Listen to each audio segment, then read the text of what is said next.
Since we last spoke, there has been quite a shift in the teams that we rated up on top of each conference. While the Boston Celtics maintained the lead, their losses to the Warriors and the Clippers raised some questions. Also, they had an overtime game against the Lakers. So it raised some questions about, are they really the most dominant team in the East? Similarly, in the West, we put Phoenix Suns over everyone else, and then they went to then lost 5 consecutive games. In fact, 6-7. They are currently beating the Clippers. The last I checked, at the start of the fourth quarter. So probably a little bit of improvement, but they've slipped to fourth in the Western Conference. The Memphis Grizzlies, after the win today and followed by the Pelicans loss, have gone to the top of the Western Conference. The Pelicans are second.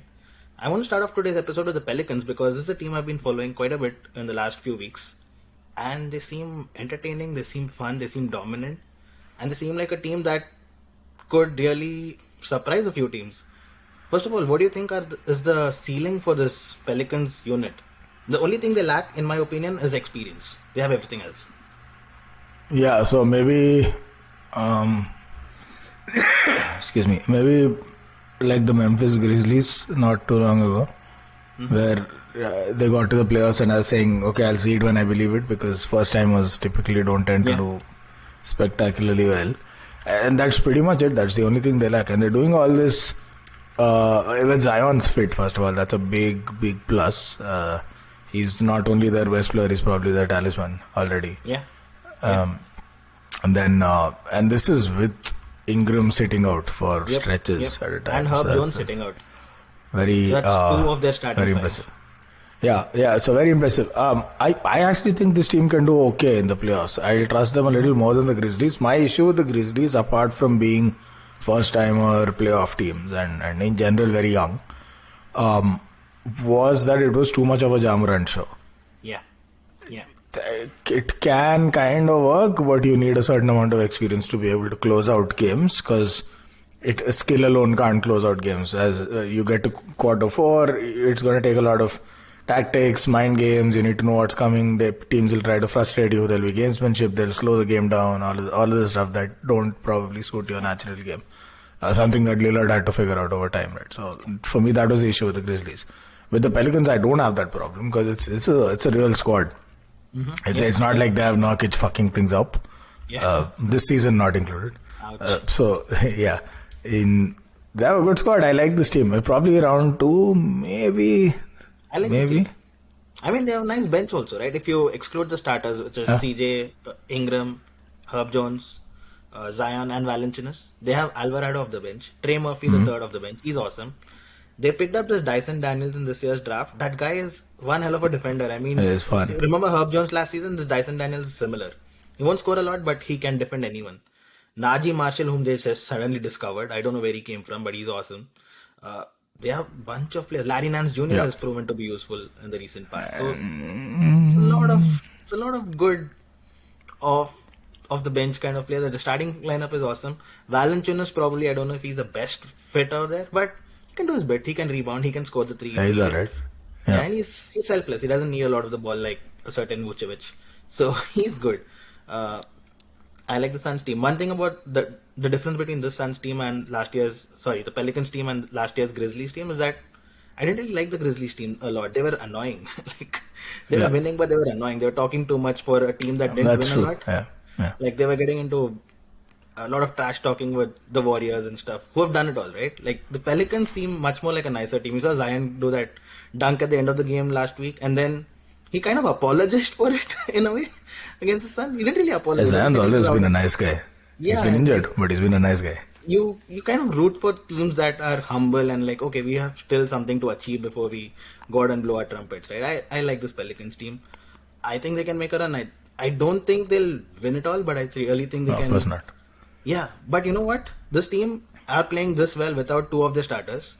They have all the picks in the world to go out and upgrade the team wherever they want to, right? They have all the picks enough to even make a move like Kevin Durant if they wanted. They have exactly. Right? And they don't need those picks because they've done a great job with the ones that they have. So exactly. Do you see someone like a Kevin Durant in this team? Like you can trade off Ingram and whatever picks they want, and say Kevin Durant instead of that. That'd be a championship team, wouldn't it? That would. I don't know if New Orleans, the city, can land a player like Kevin Durant. That's challenge 1. Challenge 2, I think this organization firmly sees Zion as their future. I don't quite think it's still an organization that, like the Warriors do every season, it's championship or bust for them. Yeah. It's either we win the chip or we're building for a chip or we try and die. It's like that. I don't know if the Pelicans are there yet. They still seem to be behaving like a small market team, though they've made all the right moves of a championship team. Yeah. It's still like we want to fill seats, we want to be profitable, this is a business, blah, blah, blah. So we need a star attraction. If that's the mindset, then Zion is their most prized possession and they wouldn't want to do anything that irks Zion. Now, Zion, from all evidence, seems like the kind of nice guy who will get along with any star player. But I don't know if this squad can handle Kevin Durant's ego and all the shit he says. And he's not.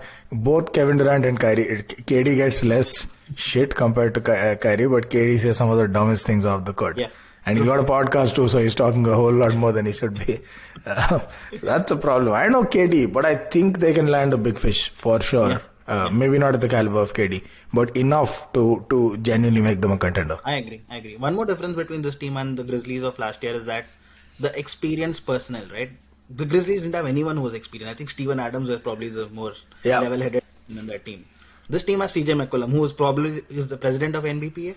So they have a level-headed person over there, and he's a ball handler as well, right? So Valanciunas has been there a bunch of times. Larry Nance has been to the playoffs with a whole set of squads. True. So I think that's one thing that differentiates this team with the Grizzlies team. Let's move on to the Suns, who were our top team last time we spoke, but now they've slipped to fourth. Losses to Dallas, lost to Celtics, 2 times losses to the Pelicans, and 1 loss to the Rockets. The Rockets one I'll put it aside because that can happen on a bad day. But 4 teams that you would probably meet in the playoffs, right? Dallas, Pelicans definitely are a playoff team now. Celtics, if you went to the NBA final, you would meet them. And you lost to them, not just lost, you lost convincingly to all of them. Is this the drop-off for the Phoenix Suns that we expected? Like, I was thinking that Phoenix Suns have been at the top for 2 years. Their time was over. Like, you had your chance, you blew it, you didn't really go anywhere. And I thought this was the year that they would drop off because Chris Paul was clearly aging. Devin Booker is obviously elevating, but the team seemed like they had hit a plateau and now they'll go downstairs. They didn't seem to do it at the start of the season, but now do you think this is the drop-off? Or I'm just thinking too much into the small phase of 5 games? Yeah, probably thinking too much. I've never been very high on the Suns, right? As well as very clear. There's no way they're winning shit in this league, not at that squad. When they got to the finals, I got a little jittery, but that was because they were 2-0 up. Even until then, I had no doubt that the Bucks would crush them, but then the Bucks crushed them. So, and that was basically just evidenced on like one game where AD was fit. And Ayton couldn't do shit against him. And I'm like, if that's AD, God bless you, Giannis. Why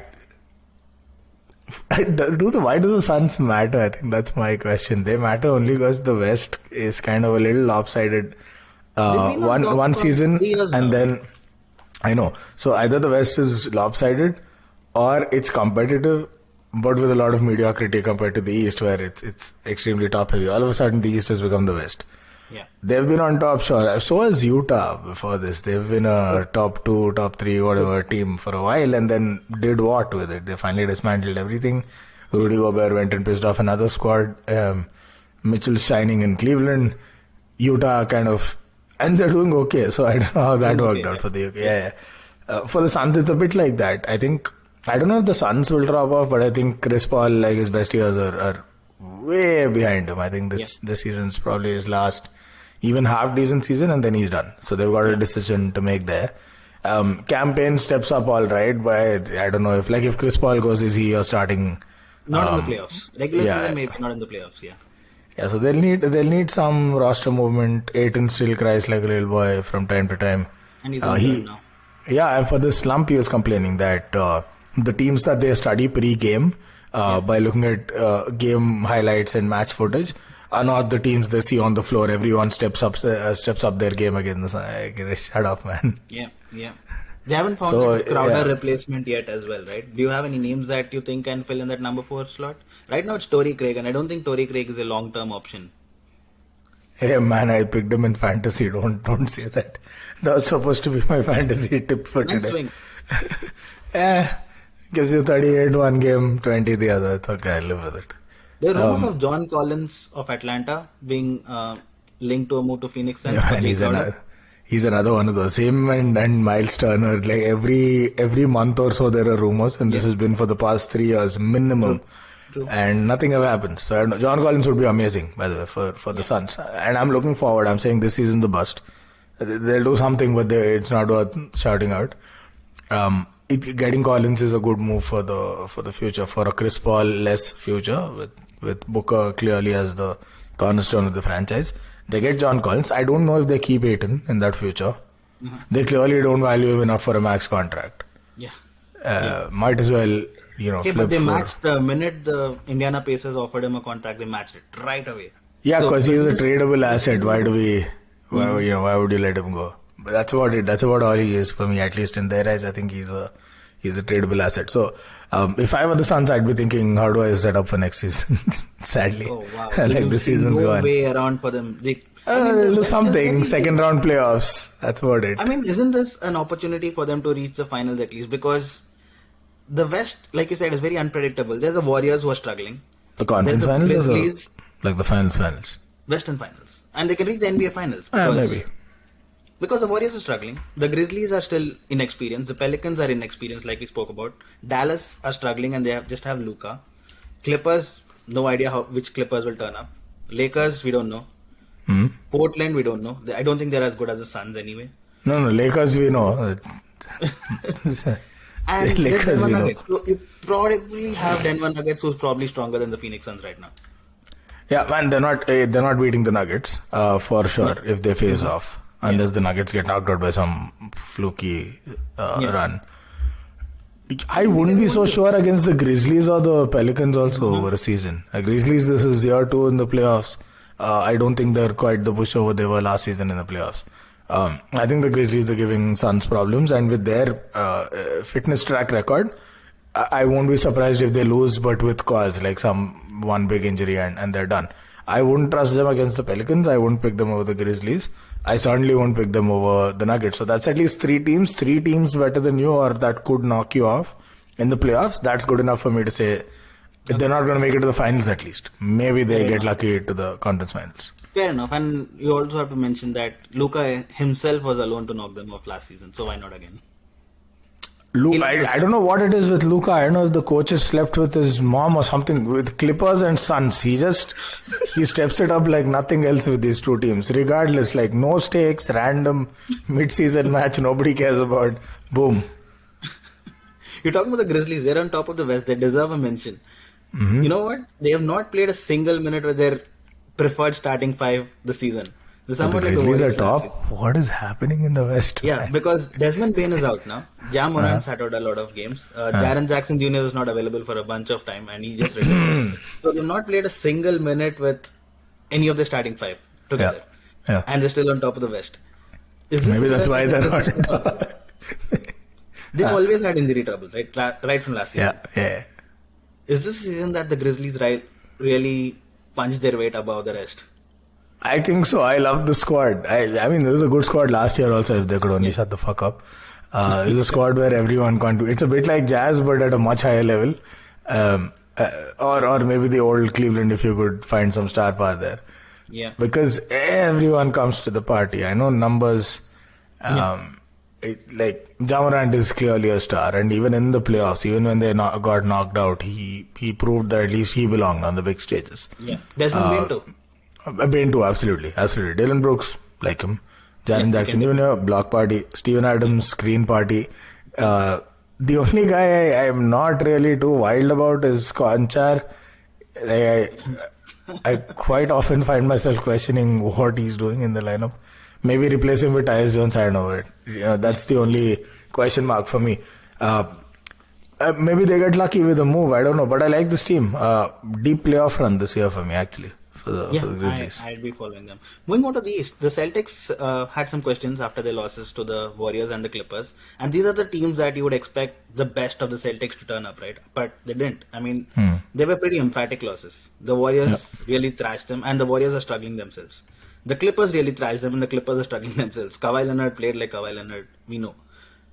do you think the Celtics are there yet? I thought they were clear 1 and 2, like across conferences. I thought Milwaukee Celtics, you could interchange them, whatever, but they were clear 1 and 2. But do you think the Celtics are really there after watching these two performances? And also the performance against Lakers, right? They let go of a big lead, finally pulled it off. Yeah, somehow won in overtime. But that's because the Lakers are old AF and tired. Yeah, LeBron's 38, and what do you expect him to play 50 minutes? No. Yeah, exactly. But it's the Lakers also. It's probably why they got complacent. They're like, hey guys, relax, it's the Lakers. Wouldn't really read too much into the Lakers game. But so they had a long road trip, right? Yep. They had a bunch of games. Net, I think they did kind of okay on the road. Yeah, it was the end of the road trip, so the last 3 games they struggled. Yeah, now they were the only noteworthy game where you're like, why did they need overtime to beat the Lakers? It's a good question, but the Lakers made truly a phenomenal run somewhere in the middle of that game, and what is it, like 38-4 or something like that? And and that's it. They made that run, and the Lakers ran out of gas. Yeah. Overtime was just miserable. They cross half line and they're shooting it like everyone Steph Curry on that team. Yeah. Not out of confidence, because they just didn't have the energy to make one more pass or call one more play. This team, prior to this small road trip, was by far and away the best team in the league. Yeah. They had the best record. They had a phenomenal offense and unreal defense that has been proven at the highest level in the playoffs. Yeah. 5-6 years in a row now. How many times have they been done to the conference finals and the NBA finals? I have no doubt this team will be right up there contending. And despite how the East is shaping up, again, it's going to be down to the Bucks and the Celtics. Because who do you have? Brooklyn Nets, they've been putting a good string of games together, a good run of form. I would not pick them to beat either the Celtics or the Bucks in the playoffs. Right. Same with the Sixers. I just don't see it. Fully fit, of course, which is a prerequisite to all of these kind of wild predictions. It's not happening. None of them are taking either of these teams down. Cavs, no way. I like them. No way. Yeah. And it's Donovan Mitchell. It's not happening in the playoffs. Yeah. That's it. Who do they have? I know Halliburton is the second coming of Jesus / Magic Johnson, but yeah, it's not happening. So that's it. The East comes down to the Celtics and the Bucks. As long as you have this clarity, who cares? Who cares when they slump, when they pick up? Fair enough. Do we need to talk about the Sixers? Because they've been putting on a silent run silently. Embiid's got 250 plus games, playing in the form that he played with last season. Harden's back and he's providing 12, 14, 16 assists every game. Yep. They are 6-4 in the last 10. They're 5th in the East. They're rising up rapidly. Should we talk about the Sixers? Are they silently creeping up? I mean, the silence helps them, right? Like every time they've had the hype and they've fallen flat. Do you think them not being discussed kind of helps them because they don't like playing under pressure, especially Harden, especially Embiid?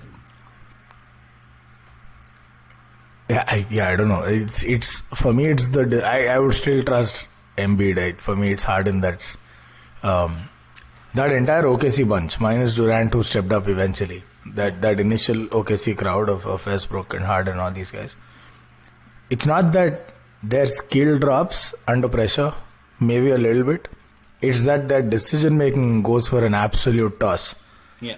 Like the greatest decision James Harden ever made in the clutch was that spur of the moment. Who was it against? Against OKC, I think, when he threw the ball off Lou Dort for the throw in. That was the only time he used his brain and made a sound decision in the clutch. The only time, and that was a defensive play ish. That's my problem with the Sixers. Push comes to shove, can they get it done? Can they close out games? I don't know. And that's injuries notwithstanding, fitness concerns notwithstanding. Ben Simmons, all said and done, it is a blow defensively to them. To not have Simmons around. So I don't know. It's not.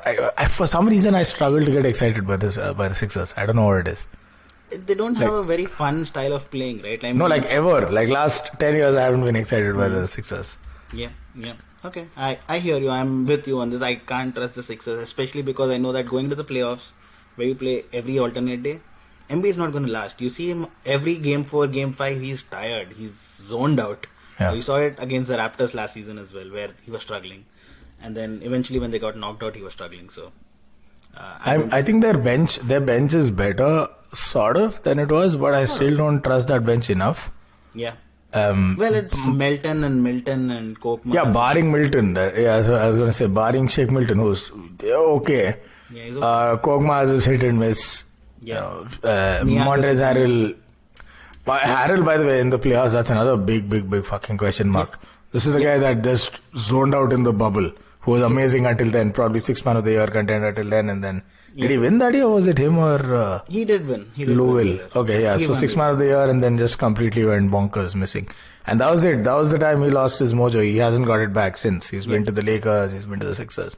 Yeah, not a very deep squad. Not conference inspiring. Yeah, and do we need to talk about the Nets, who themselves have a nice run? Yeah, we should. We should probably. We should talk Kevin about Durant the is playing lights out. Like, it's entertaining to watch Kevin Durant when he plays like that. Hits every shot. It doesn't seem to miss at all. Kyrie's okay. He's not really playing like the Kyrie we know, but he's okay. And they have a bit of depth now, right? Ben Simmons is back. Royce O'Neal is playing awesome. Seth Curry is hitting some shots finally. Joe Harris is hitting some shots. They look like they have the depth. The only thing that's missing for this squad, I would say, is the size. Nick Claxton is a center. They don't really have a backup either. And they struggle when you're put against, say, an Embiid or an Giannis, or anyone struggles against Giannis. But even an Embiid, even an Aiton, right? There's no one to stop somebody like that. That's where they struggle. Do you think there's a move up there for them? They should probably trade Joe Harris. I agree. Or one of the other bench three. So they have a lot of three shooting. Yeah. I don't know if they're the kind of team that will fully utilize that three shooting. Especially when KD and Kyrie hog so much of the ball. Yeah, they're not correct. There's not enough of the ball to go around. So why would you bother? So trade one of those pieces. Nick Claxton, by the way, is absolutely tradable if anyone's willing to take him. True. I don't know if anyone is. That's my problem with Claxton. Something like we were discussing probably before recording, I don't know, but what Claxton for Olenek, if Utah wants that trade for some strange, hard to explain reason, they should do it. At least they if get Utah some wants to shooting tank, that's how you should go. I mean, Olenek is a winner. He doesn't like to lose games. It seems very apparent now. And Utah, if they are planning to tank, they should sell their players right away. Markkanen, Olenek, these are not losing guys. Yeah, so maybe Nets need something in that direction. Something that takes them there. And by the way, they've it's not a lot of credit that they get for making wise moves, the Nets. But TJ Warren's been okay. For a guy with 2-year hiatus, not bad at all. So. Okay. Off the bench, pretty good. Yeah, interesting team.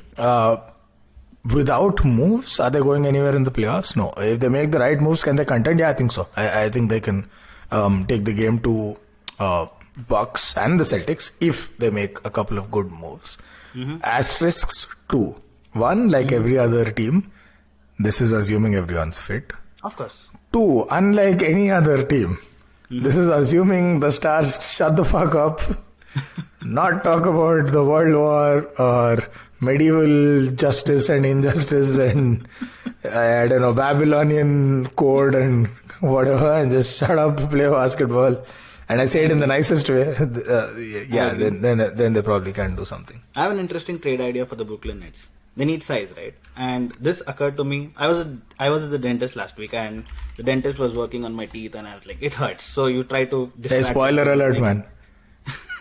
You try to distract yourself by thinking something random, right? And I was trying to think of, I don't know, random thoughts and trade rumors and trade possibilities and whatever. And like, the Nets, like you said, I think they don't need the 3 shooting anymore. They have Seth Curry, they have Joe Harris. Yeah. Why do you need Kyrie Irving? Trade Kyrie Irving. He's in last year. Sure. Who's taking him exactly? Yeah, that's where I come to. It's a 1-year contract, right? So teams that can throw in the dice. I mean, see how it works out. You know what's not working for Minnesota? Karl Anthony Towns. Why don't you do a Karl Anthony Towns for Kyrie Irving swap? Brooklyn get the size. Kyrie goes to Brooklyn Minnesota. Get a hospital bill. They don't get size. They get a hospital bill. They get size. If Karl Anthony Towns plays along with Kevin Durant, I think that's a nice combo. Kyrie, it's a 1-year lottery. You don't have to stick with him long term. It's a 1-year lottery. See if it works out. If he could really play that role that D'Angelo Russell plays. Kyrie, Anthony Edwards. Kyrie's going to play a role. Interesting. I would really love to see that Kyrie, Ant Edwards, Rudy Gobert combo. Yeah. Forget everything off court. I think on court that'll be awesome. Wait, but where does D'Lo go in all this? You're saying trade him also? Wherever you want. Who cares? Yeah, that's not happening. It's not happening, I know. Yeah, Nobody wants because Kyrie. it's a lottery when there's a slim chance of winning, big chance you lose. Yep. It's not really a lottery with Kyrie. You know what you'll get. Minnesota already have in D'Lo a ball hog, in Cat a moody, scarcely available, mercurial big man. Getting rid Talented, of never both of available. them. Sure. Then they have the most moody young superstar I can think of in the last decade or so in Ant. Spectacular talent. Don't know where his temperament is. Like one night he decides he's the MVP, one night he decides he's, I don't know, Jordan Clarkson on the bench, sometimes not even that. You put Kyrie in that mix. That's a Kardashians reality show. That's not basketball. Isn't it already with Rudy Gobert going there and nobody passing No, to because him? Rudy shuts the fuck up. Rudy doesn't talk about Earth being flat and... Yeah. I can't even say some of the shit Kyrie says because we'll get in trouble. That's how bad it is. So, yeah, no. It has to be to a tank team, like something like OKC where SGA, he's scoring too much in fantasy. I don't like it. So maybe send Kyrie there and fuck it all up. I agree. Yeah, it's not happening. Nobody wants Kyrie. I mean, it's just a very fantastical move. Yeah. I don't think it's happening. The last thing on my agenda was Steph's injury. Now, the Warriors are already 10th in the Western Conference, struggling. 2 wins on the road out of 14. And They're fucked. They're in the middle There's of not this much long of road trip where they have 4 more games, starting with the Sixers tomorrow. First of all, they have nobody to stop big men like Embiid. You saw that against the Bucks last week where Giannis was just steamrolling them, like running over them. Where do the Warriors go from here? And if Steph misses, say, like 3 weeks, which is like 10 to 12 games, where do the Warriors end up? Probably somewhere where they are. I don't know how long term Steph's injury is. It said few weeks. or it Both could said be- few weeks. So, assuming it's say 3 weeks, 10 to 12 games, that is. What would you do with the Warriors if you were running the Warriors? Because my thought is do what they did 2 years ago when Clay went out for the That and was Steph the broke his season-long hand injury and for just. Steph, right? It wasn't actually. So he had a fractured hand. He could have come back like 2-3 months before he did. They gave him the longest rest in the world, and God bless them because they won the chip the next season. Yep. And even that No, season, not if you the remember, next season, the season after. The season after, yeah, sorry. But even when Steph came back, if you remember, he was box office. They went to the plains and then finally they couldn't handle the Lakers. But he was amazing in that stretch, so that rest did him good. He was MVP despite finishing 9th. So Steph is... He also is at that stage of the career where you're trying to maximize title winning probability. True. Frankly, even if he comes back and he's fit and they play all season, I don't see the squad winning the title this season. I don't know what it is, but I don't think they can take the title. I don't think Celtics are going down 2 years in a row if they face off in the finals. Not this team. I don't think Bucks, The Warriors have nobody. Warriors can't handle, they can't handle Giannis. There's nobody to stop Giannis. Yeah, so they're going down. And Drew's a headache, even for Steph. Drew's a headache. They can put Middleton on Clay. He's acknowledged that on some podcast. He said Drew is the best defender he's faced. Yeah, for sure. Yeah. I think statistically also it shows his efficiency goes down when he plays Drew. So so I don't see them winning any other season. So then, can you swallow the bitter pill and say, screw it, let's give Steph some much needed rest. Let's get the other guys to be accountable. It's Steph rest also means it's like a KFC combo. Like when Steph gets rest, Draymond gets rest. Yeah, like you saw that Draymond is having. Yeah, it's like nobody gets the fries without the burger. So separation anxiety because Steph misses, and so Draymond tomorrow. So he's out. So good chance to try out Steph and Draymond Kuminga. are missing, then there's no reason why Clay would play either. Yeah, sure. Let's all just take a family vacation, picnic. Let the other guys figure it out. Kuminga, blah, blah, blah, blah. Wiggins is the star of the team. Go knock yourself out. Hey, number 1 draft pick, lead a team for fuck's sake. So Wiggins is the new man for the Warriors. That's what I would do. Just sit them out, chill, come back stronger next season, figure it out. Wow. Okay. I don't think it's as desperate right now. I know. I think the Warriors have enough picks to make a move. Like they still have this wildcard and Wiseman whom they can just give away and get whom. Yeah, but are they going to do that? They could have done that last season. For some reason, they were quietly confident they'll win, and bless them because they did. They did have a but good, they'll have to make a move this season. Yeah, they will. I think they will. I don't think they'll hang on to Wiseman for long. I think they'll get someone to replace him. Someone who can contribute, not just not some youngster. But Miles Turner. Miles Turner, Jacob Poeltl, Kuzma is saying how it was California, so who knows? Yeah. Kuzma is a good add to the. I think we spoke about this before also. Rebounds, plays a role, hits threes. Yeah. Surprisingly unafraid in the clutch. He's not confident. He's just too stupid to know the risks. So he just. I like Kuzma. Someone who gives his all, clutch. right? Yeah. I like it. Great guy. Good team player. Cool. We had a YouTube comment last week about NBA All-Star game. There are so many guards in the West. Who would your top two be? Because there's Luka, there's Dame, who's on fire, there's Steph, there's Ja Morant, who you can't drop, there's Booker, and you could just pick 2 out of these 5. I think Steph kind of kicked himself out because of this injury. Yeah. Booker gets no love, man, at All-Star. It's not for the first time. Booker gets no love. True. So, I mean, I don't know. If you're saying guard, I think Luka would be classified as a guard in this voting, right? So, he's got one spot. Fan favorite. He gets all of Europe's votes. So, Luka's there. So, you really only have one other spot. I don't think Booker's getting any love. It's Dame. No, it's a foregone conclusion. It's Dame. Yeah. At this point, I'd be stunned if anyone gets picked over either of them. Maybe Russ. But that's about it. So it's between Dame and Russ, I would say. What is I'm hearing about Lakers signing Russ to a cheaper contract instead of trading him? You know what? It probably will happen.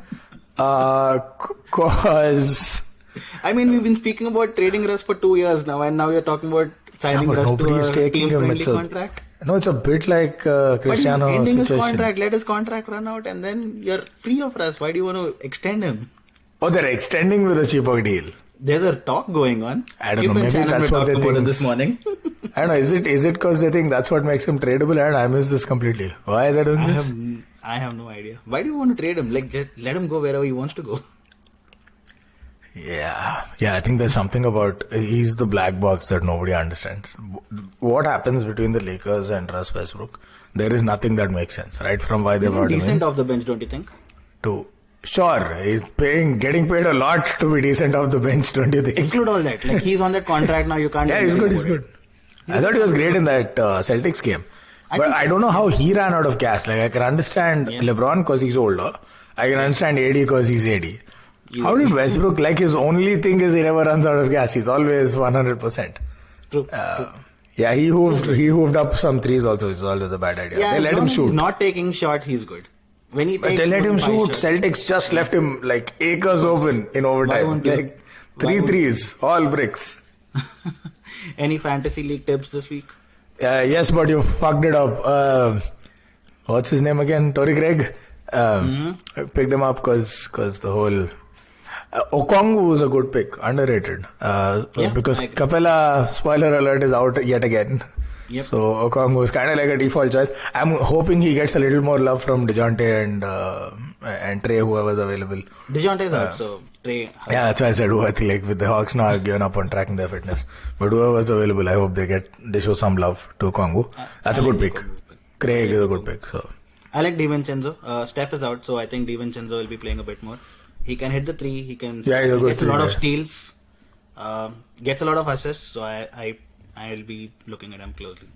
I don't know how deep some of our listeners' leagues are, but if Hayes hasn't been picked up, that's like a default pick at this point. Killian Hayes? Yeah, because I mean, we knew for a while that Cade Cunningham, they're probably going to set him out in tank. Yeah. And they finally made that official. Everyone sort of like an open secret that Pistons not bringing them back. And then now Hayes is your default choice. There's nobody else. There's literally nobody else in Detroit. He had a good game yesterday, right? 25 points, hit a few threes. Good defense. He'll get you a good solid, every second game it's a 40 plus scoring night. And even otherwise he's like 28-30, so it's a decent average. Alright then, nice fun talking to you and I'll catch you next week. Alright man, cheers, bye.